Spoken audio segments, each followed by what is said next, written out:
C Joseph Vijay எனும் நான்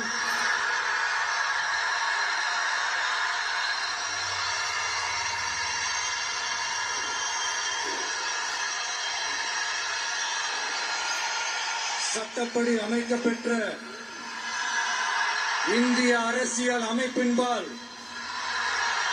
உண்மையான நம்பிக்கையும் மாறா பற்றும் கொண்டிருப்பேன் என்றும் இந்திய நாட்டின் ஒப்பில்லாத முழு முதல் ஆட்சியையும் ஒருமையையும் நிலை நிறுத்துவேன் என்றும் தமிழ்நாட்டு அரசின் முதலமைச்சராக உண்மையாகவும் உளச்சான்றின்படியும்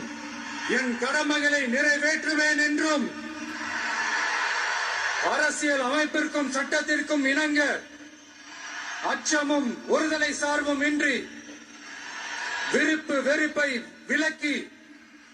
பலதரப்பட்ட மக்கள் அனைவருக்கும் நேர்மையானதை செய்வேன் என்றும் ஆண்டவன் மீது ஆணையிட்டு உறுதிமொழிகிறேன்.